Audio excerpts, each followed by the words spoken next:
Howdy, y'all. Caleb here. Have you pre-ordered your new Aggradons yet? They went up for pre-order today or yesterday, whenever I upload this video. And man, I'm excited about this model. This is a fantastic looking model, and I kind of like the way it plays on the board. So we're going to get into that today as we look at the strategy, the war scrolls, how much damage, and what we can do to buff these beautiful new Aggradon Lancers. So this is one of the new units. It's kind of replacing our Saurus Knights. If you've been playing Seraphon for a while, Saurus Knights have been one of the mainstays in our army, but the model is very old. These little guys here, and they definitely needed an update, and that's kind of the role these Aggradon Lancers are replacing, our Saurus Knights. If you still have a bunch of these, you know, all you got to do, just get a bigger base size and proxy it on that bigger base size, and I don't imagine opponents would have a problem. I've gone ahead and bought a couple boxes of these because I'm very excited about this model and how it plays. So let's break into that. You've seen this list before, where kind of looking at the efficiencies of damage per point in our army, just based on war scrolls and maybe some minimum buffs. Aggradons fall in that top range, in that kind of top percent. That's where the better war scrolls we have are. So that's good. They can be buffed a lot, buffed up more than what we're seeing here. So I think we can make them even better than what they seem. Being one of our more efficient units, it is a good pick in your army, and I think you can build some lists from these Aggradons. If you really like these models, if you like the way they play, if you like the Coalesced side of thing, the Saurus side of the army, Aggradons are going to have a role in your list. So let's take a look at their war scroll for a minute. They have 3 models in the unit. They each have 5 wounds and a 4-up save. They come in at 210 points. So not the cheapest unit, but also not too expensive. So it's not a super elite unit. So you can get quite a few of these in your army. That's a decent amount of wounds per point. You know, you're talking 15 wounds for 210 points. That's not quite as efficient as warriors. Warriors end up playing a little bit different role. They're kind of the anvil. Our Aggradon's the hammer in this list. That's kind of what we're going to look at today. So they do have a move of 8, which is fairly slow for cavalry. That's the same as what the Saurus Knights were, and that always felt a little slow. Luckily, there's some things in the new battle tone that allows us to make these guys faster. We have abilities to run and charge, and we have abilities to move in the hero phase. So that really helps out. If we didn't have any of that, this 8-inch move would be a killer for these guys, because you've got to get them into combat. That's what they're there for.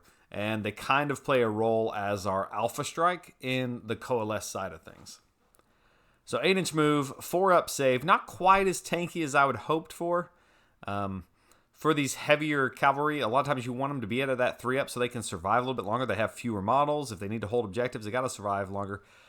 These Saurus Aggradons, though, are going to rely on Scaly Skin and Coalesced to really stay alive. That -1 damage ability, that's for everything in Coalesced. Well, Saurus and Croxagore and monsters.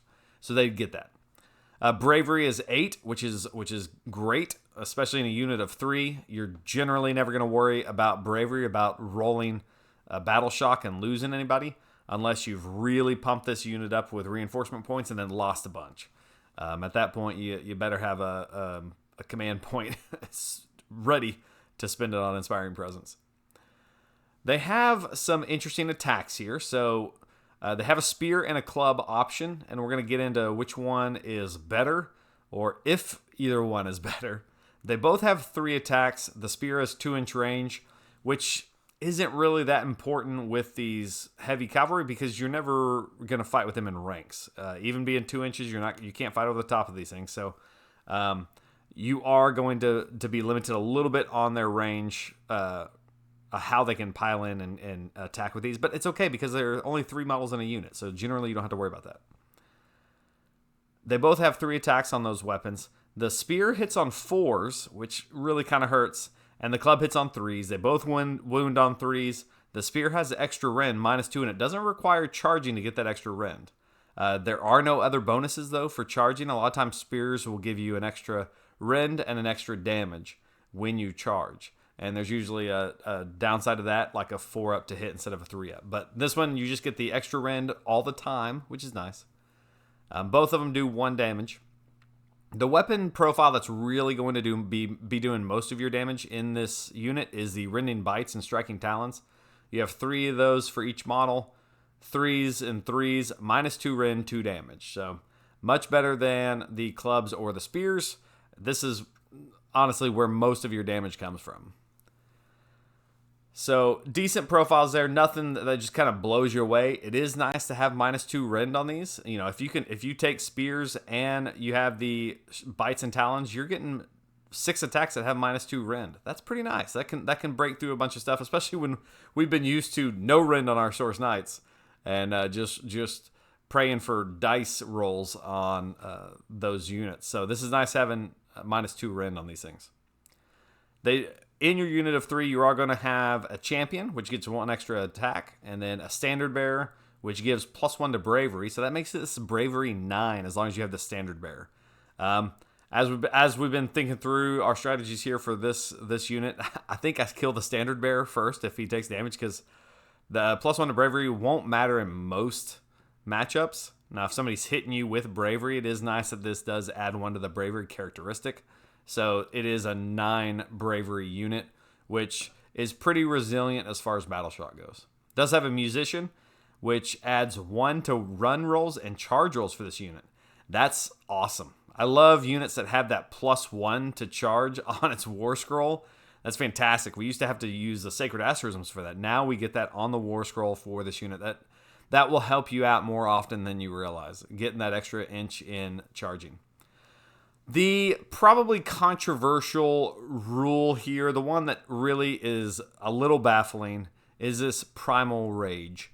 So let's read through this and talk about it for a second. This unit has a rage score that starts at 0 at the start of the battle. At the end of each combat phase, if this unit is within 3 of any enemy units, increase its rage score by 1 to a maximum of 3. Okay, so let's stop there for a second. At the end of each combat phase, so it works in mine and yours, that's fine.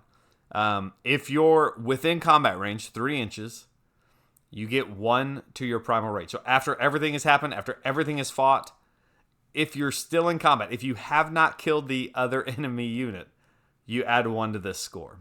Okay?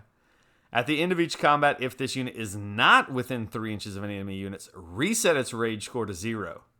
So this rage score, if you killed your target unit that you were fighting, this resets to 0. Now, it didn't benefit you at all in the combat phase, but you're hoping to do this in the future combat phases, but it goes to 0.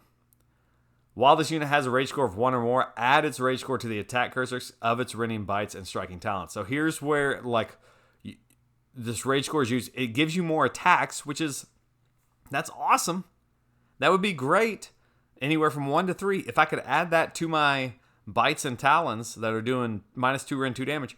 But it is such a weird activation. If you don't kill what you're fighting, you survive the next combat phase, assuming the enemy doesn't retreat out of combat if it's their turn, you get extra attacks. So a lot of stuff has to happen for this rage score to matter. I understand what they're going for. Like, the longer they stay in battle, the more, raged they get, the crazier these things go. But I think in practice, this isn't going to happen a whole lot unless your opponent just doesn't ever have a chance to get out of combat. And even if it does, let's say it goes for 1 phase, you get it. You add 1, and surely by that chance you're killing your opponent. Now it's reset. It's just such a strange rule. Almost take it like a bonus. If it happens, fantastic. But don't ever count on that rage score going up, because it's going to be very hard to do. All right, so that's its Warscroll. Let's talk about some of the buffs that we can have on this unit. So in Coalesced, we have our just innate Scaly Skin, -1 damage. A fantastic rule as long as you're going up against an army that has a lot of 2 damage or more attacks. Against anybody with just 1 damage attack, this rule basically doesn't exist. So if they got little wimpy 1 damage attacks that are coming in, guess what? Your scaly skin just lets those right through. I don't really understand the narrative of this, but there is a lot of multi-damage in the game, so it does tend to be very helpful. Kotal's Claw, you end up at +1 to wound if you charged. So anytime you charge, you get +1 to wound. That is a great ability. That is much better than old Kotal's Claw used to be. And this ends up being very useful because if we look back at the Warscroll, all the wounds are on 3s. Thank you. So if you charge this unit, you're going to be wounding on 2s. If you take the clubs and the bites and give it all-out attack, you're doing all those attacks at 2s and 2s. That becomes a lot more reliable, and you get a lot more hits and wounds through that way. A little bit of a change from from Knights, how they used to be, because Knights had terrible profiles that were all over the place. And so now I feel like you're generally going to be fighting with these Aggradons on 2s and 2s. And that's going to feel real good when you're hitting these melee targets with this. The one command trait that I think you're always going to see if you play Aggradons, this is almost a must-take. You have to have a Saurus General, and you're going to do that anyway because that makes the Aggradons battle line. They're battle line if you have a Saurus General. And this Vengeful Defender command trait is just tailor-made for these Aggradons. At the start of the hero phase, your General and up to 2 Saurus or Kroxigor units wholly within 12 of that General, as long as you're still in your territory with that General, you get to make a move in the hero phase, a normal move. So these Aggradons have a move of 8. The way you're always going to load them out with Vengeful Defender as with your General, you get a free 8-inch move in the hero phase. Now, if you're going first, this is great because now all of a sudden you're going to be able to clear that 18 inches generally between you and the enemy.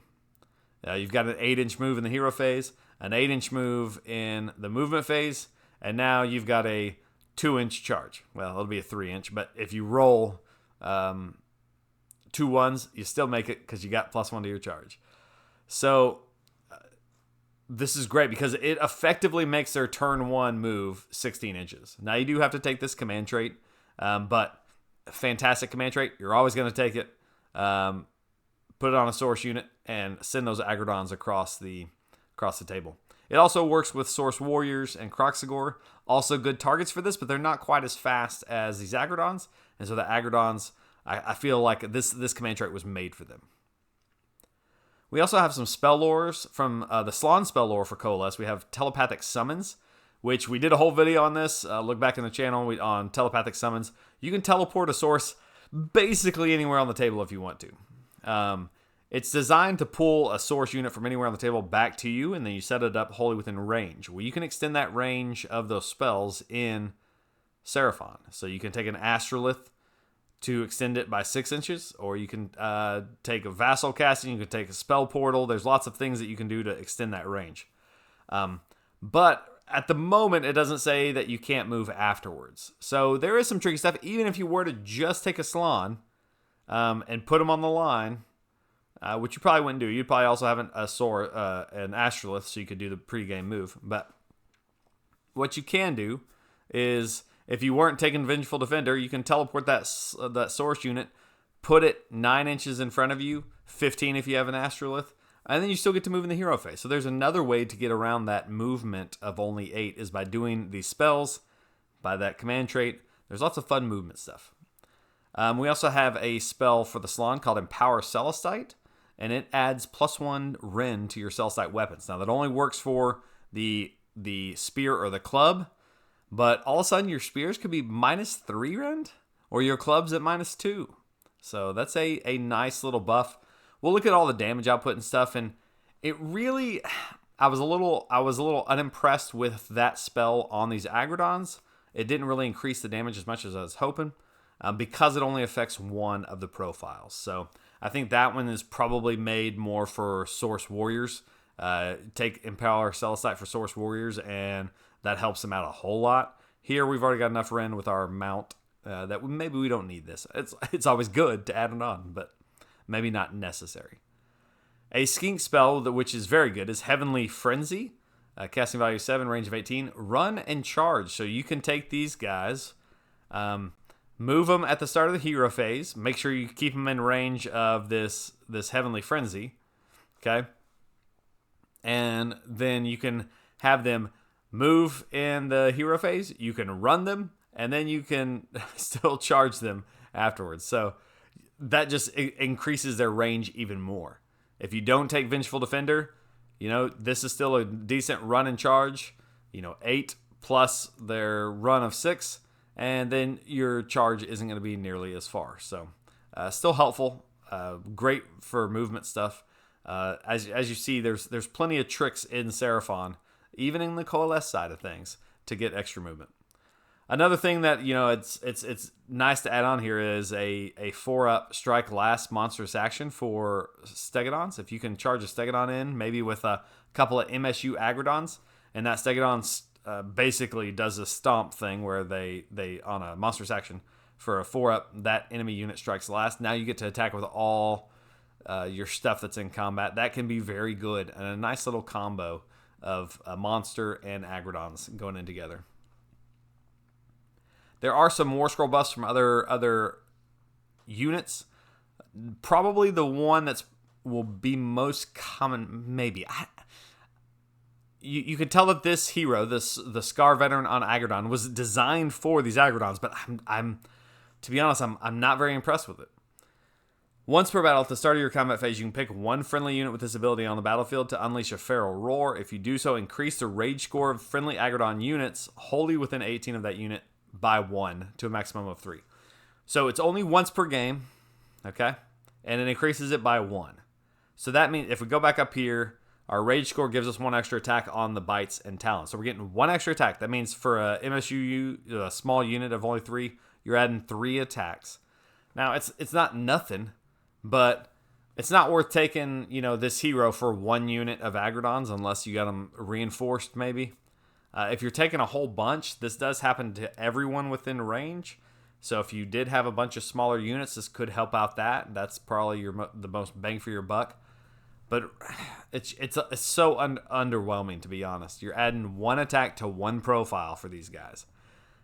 If it had been like you could add it to its maximum, you can add 3 up to its maximum of 3.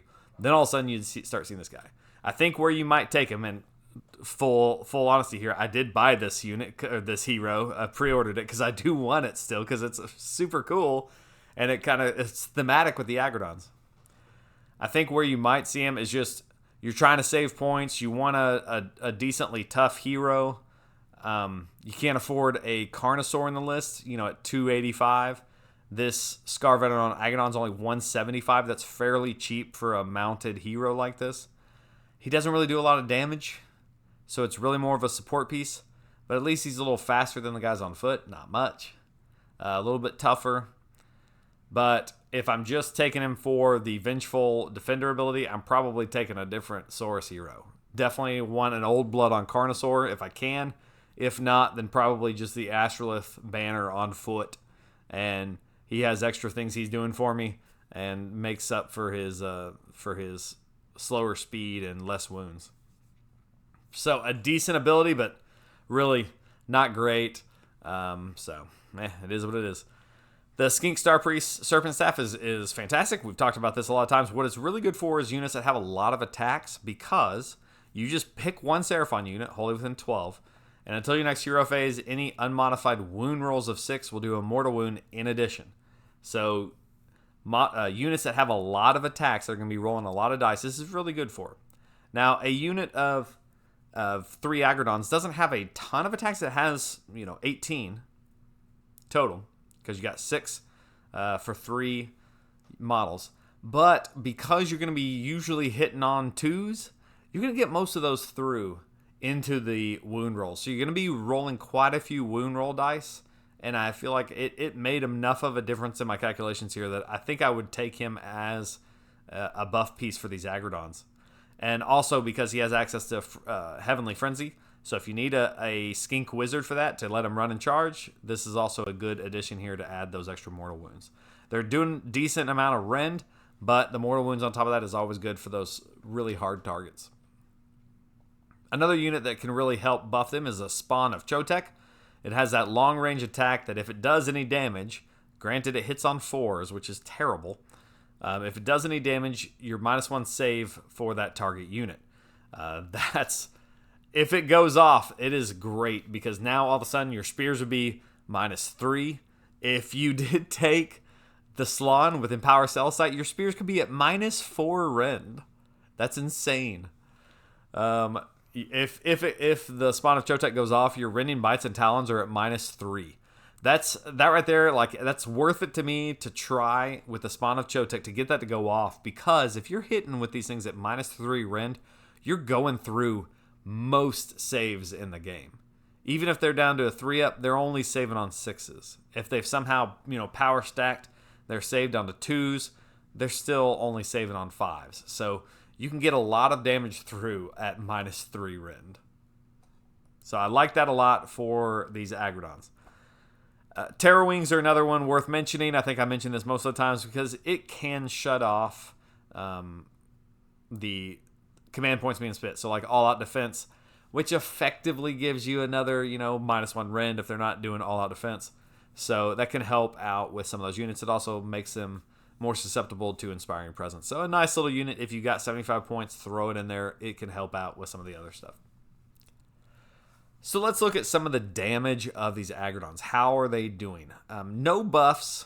They're okay. They're not bad. They're not terrible. They're not great though. Spears and clubs are coming out about the same, if I'm honest. And as we're looking through most of these numbers, you'll see that spears and clubs are fairly similar. Because spears have a worse to hit but better rend, it kind of works out even. Clubs have less rend but a better to hit, so you're getting more dice through to force them into saves. So if you're in a meta with a lot of high armor saves, maybe you go spears just to get that extra rend. But I don't think it really matters on either one of them. They're doing about the same amount of damage. So interesting, and look at that as we go through all these damage numbers. The Lancers here I have on +1 to hit, all out attack, and then the +1 to wound from charging. And now our numbers are getting a little bit more respectable. We're doing about 15 damage versus a 4-up save. And for a MSU unit of just 3 Aggradons, you're doing 15 damage. That's pretty good. That'll clear off most screens. That'll clear off most units holding an objective. And you really haven't spent anything other than 1 command point. So that's a fairly easy package to get right there. That's a pretty reliable amount of damage that these Aggradons can do. So I don't feel bad taking them in a bunch of MSU. They're fairly tough enough that you can take them in those types of units and they can survive and hit back and do enough damage. So and they don't mind getting stuck in combat because maybe you'll get some rage score out of it. So decent numbers there. Let's start building these synergies up and see what we can do. So 3 Aggradons with +1 to hit from all-out attack and +1 to wound just because they're charging. And I gave them the extra attack from the Scar Veteran. It's a good ability, not great, but extra attacks will give you a little bit more damage. Not a whole lot. You see it there. You got about 3, maybe, what was it? Yeah, about 3.5 damage to a 4-up save. So not terrible. Increasing it good enough to get some more sneaking through. If we give the mortal wounds from the Star Priest to them also, now we're up to 21 damage, almost 22 damage versus a 4-up save. And even against the 2-up save, you're doing a decent amount of damage because you have high rend and you have some mortal wound output. You can see there the spears are kind of maxing out at the against the 5-up save just because it's got enough rend that it's getting all of its saves straight through. So you can start to see clubs make a little bit of a difference, but honestly, if you're talking 1 damage versus a 6-up save difference, it's not gonna make it's just not even worth considering. So we can buff a little bit more if we do the Slann spell for +1 to rend. We're getting a little bit more through, but not a whole lot. You're still seeing that max number on the 5-up save. We can add also the Spawn of Chotec. This is probably the most amount of damage you can get through, and you can see at this point, all we're doing, we're not rolling any more dice, so our potential for damage isn't going up. We're just getting more through on the lower saves. So against the 4-up save, you're doing 25 damage with spears and 26 with clubs, so a little bit more with clubs. This is with a lot of buffs on it, and I think it will usually come down to one or the other. Either you have the Slann spell or you have the spawn of Chotec, and maybe it goes off. You probably don't end up with both. It just ends up with a lot of points to try to buff this unit, and I think at some point that rend is good enough. Once you get up to -3 rend is, -4 rend might be overkill on some units. I won't ever say don't go for -4 rend because that's always nice. But you can see here the damage from the spawn of Chotec is actually better on these Aggradons because it affects both melee profiles, the weapon and the mounts. So if you have a choice, I'd prefer the spawn. That's a lot harder option to actually get it to work. The Slann is usually fairly reliable. But you can take 2 spawns of Chotec for the same price, or actually cheaper than a Slann, and your chances of getting some damage through would be a lot better. So I really like the spawn of Chotec in this. If it goes off, great. If it doesn't, you're not losing a ton of damage, but the extra rend is nice. Let's talk quickly about cohesion. Because this is a unit of 3, we run into some weird cohesion issues. I'm using Palladors here because Palladors come on the same base size as the Aggradons. They're the 75mm ovals. And so you can see you can create a pretty nice little screen here if you want to with the Aggradon base size. We used to do that a lot with the Saurus Knights. We'd stretch those guys out and you could make a really nice screen out of those Saurus Knights. You can't get quite so far with the Aggradons, but it's not a bad screen. Do you want to be screening with a 210 point model or unit? Maybe, if you got something more important behind it. If you got a big giant block of 30 warriors behind it, maybe this is a decent screen for that. But it can take up some board real estate. Part of the problem is when you reinforce these Aggradons, you do run into some cohesion issues. So when you have more than 5 units, you have to have each unit has to be within 1 inch of 2 models in that unit. So probably the easiest alignment is this one here, where we're seeing this what would be an Aggradon. There's a Pallador here, but this Aggradon here in the back is keeping these 2 in cohesion, and this one's keeping those 2 in cohesion. So when you reinforce, you're really only getting an extra 1 Aggradon that's attacking in this formation. You do gain some extra health, some staying power if you're trying to get them to stay in combat longer so you can build up their rage meter. This is one way to do it because they're going to stay in combat longer the more models they have. It also makes for a pretty hefty block of wounds. You're talking 30 wounds on a 4-up save at -1 damage. So if you cast Mystic Shield on them, you give them all-out defense. They're already -1 damage. Now they're pretty tough. It's going to be hard to bust through that wound sink unless they're really throwing a lot of stuff at it. And you might be okay with that trade if they're having to put their entire army into it. Now, it is 400 points. You never want to lose 400 points. But if they survive, you can start building up that rage meter. Another formation you can do is this type of formation. We see this sometimes with like Gore Gruntas, those type of units that are on this size of base and want to be reinforced. In my experience, this is very difficult to play with legally because it's very hard to keep this formation as you're actually playing and not waste a bunch of time measuring it or asking your opponent, are you okay if we guesstimate this for most of this? This is the formation they are supposed to be in. I'm going to try to keep it there. Try not to micromanage it, but it becomes very difficult because what you see here is this unit here, you create like a little 1-inch box in front of each trio of Aggradons. So that is slightly under 1 inch away so that each of those 3 on each sides of this are within 1 inch of 2 other models. As soon as you lose one, no matter what formation you do, as soon as you lose one, your cohesion's fine because 5 or under, and you only have to be within 1 inch of 1 other model. So it does get easier to play as you lose some, but then you're still only gaining 1 extra attack. So Like in this instance, as soon as you lose one here, you can pile in the other one. So, it's kind of difficult to play these reinforced. This one is a legal formation where you can get all 6 in. It's just harder to maintain that in real life. If you want to double reinforce, now this is a fun unit to double reinforce, and I'll tell you why, because here's an example of what it might look like on the table. Obviously, we're using some Paladors and some Fulminators there as our examples. Fulminators are on a bigger base, but it's the same kind of formation.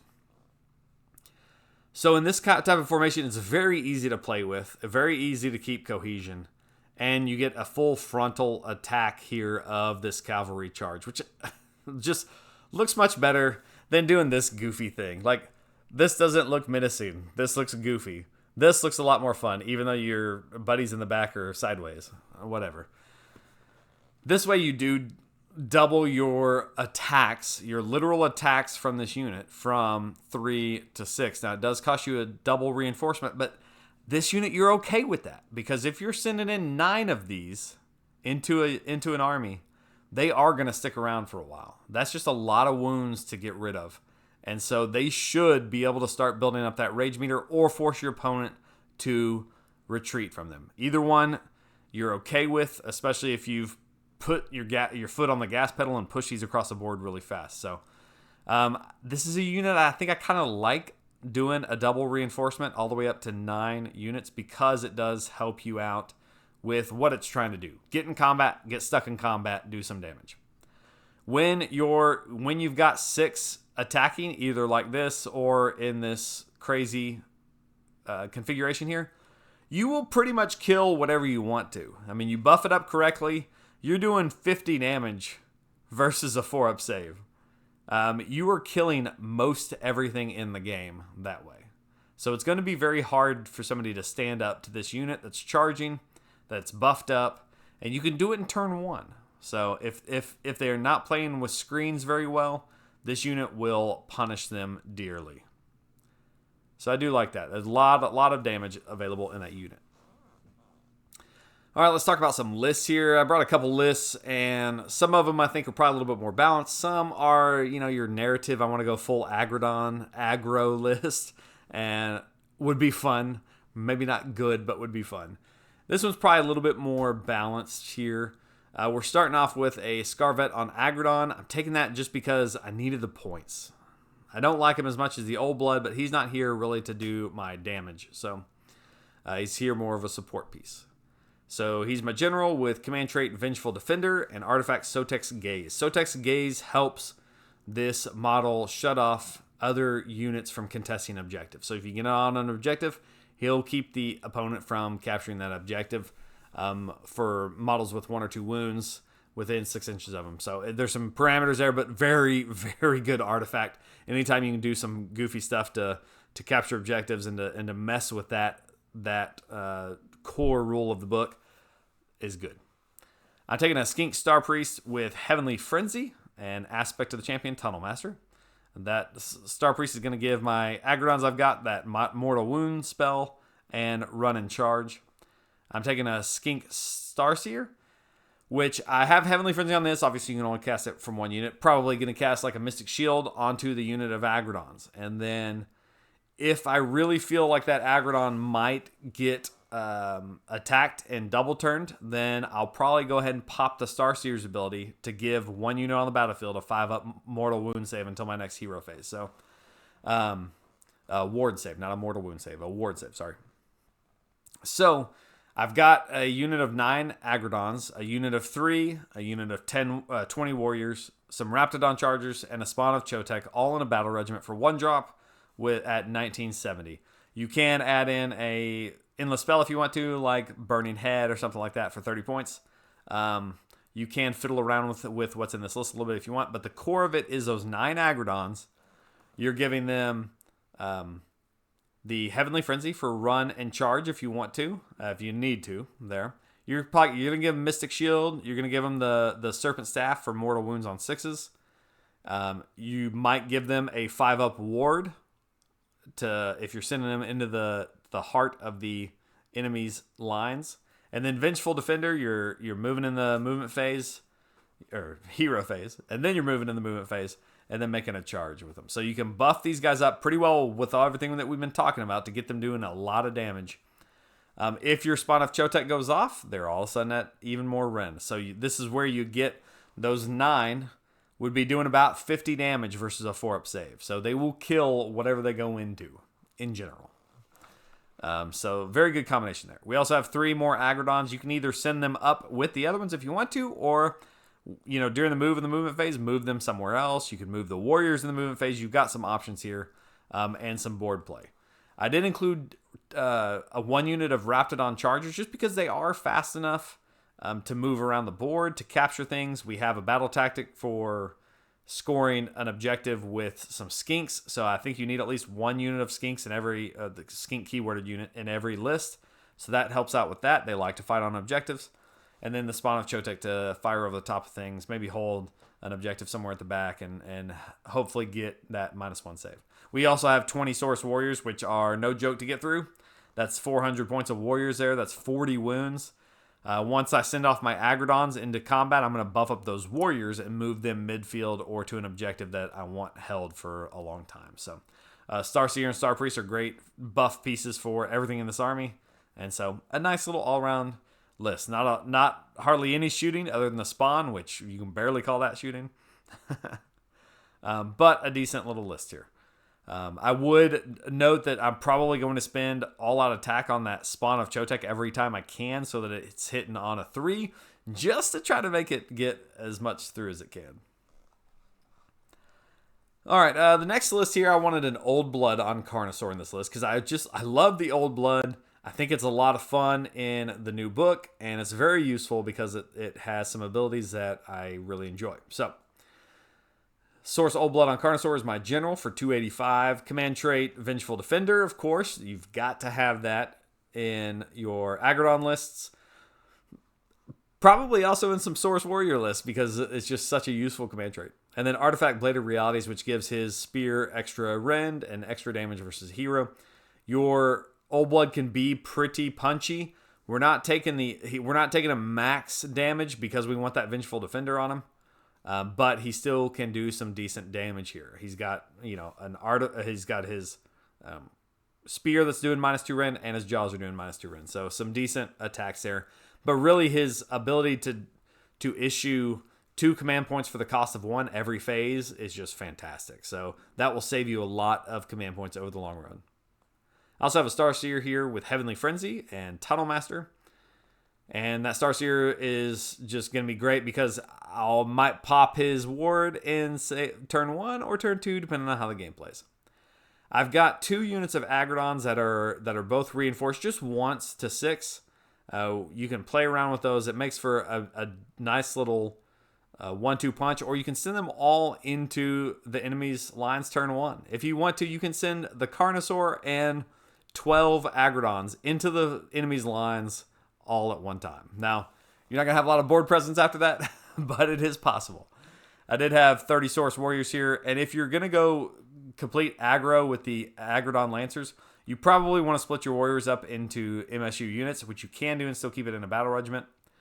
So you can play around with your reinforcement points here. I just grouped them up for the ease of this list, but that would give you a little bit more board play and board control.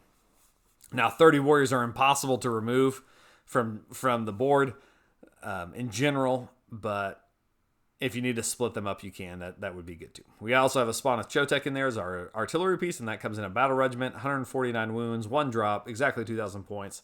So that's a nice little list. I like that one there. It's got some Lancers, it's got some Warriors, a big Carnosaur, a Wizard, and some artillery. Kind of a good all-rounder, but a lot of Aggradons. 12 Aggradons. This is, okay, now we're getting into goofy territory. This is Max Aggradons. Took a Saurus Old Blood on Carnosaur. You could very easily switch that out for the cheaper Scarvet on Aggradon and then add a Spawn of Chotec. But I figure I had kind of done those before, so let's just go Max Aggradons and a big old Carnosaur. So Carnosaur, Vengeful Defender, Bladed Realities, and then 24 Aggradon Lancers. 135 wounds. It's pretty crazy. maybe you buff one of these up to 9 and then put some at MSU so you get some smaller units. You can still fit in a battle regiment. That way you can play the board a little bit more. But this is a ton of Aggradons. That's a lot of damage to get through. You can crowd up the enemy's lines so hard with these things and make them try to dig out of it. And they're not going to be able to retreat from everything and keep your rage meter going. So you will be able to build up that rage meter some. And that might help out these Aggradons. So if you want to go full Aggradons, maybe something like that. I think I have one more. One more, which I think would be a little bit better if you're doing like Max Aggradons. But this mixes it up a little bit, adds kind of the same thing, but adds some Raptidon chargers into it. So you have a little bit more speed around the edges.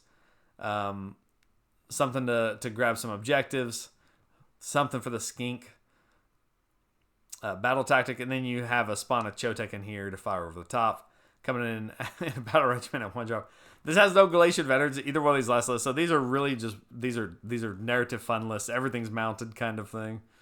You're not gonna be able to score any of the Galatian veteran battle tactics, but the good thing is here you can score a couple of the generic battle tactics, and then we have some Seraphon battle tactics you can score. Like there's an Aggradon one where you just need to charge multiple Aggradons in it and, strangely enough, not kill it, which I hate that.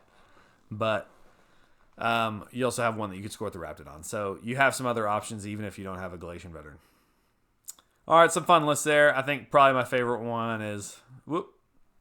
It's probably this one here. I feel like it has some good play in all aspects of the game, except shooting. And should be a lot of fun. So let me know what y'all are thinking about, what your Aggradon list look like, and we'll catch you on the next one.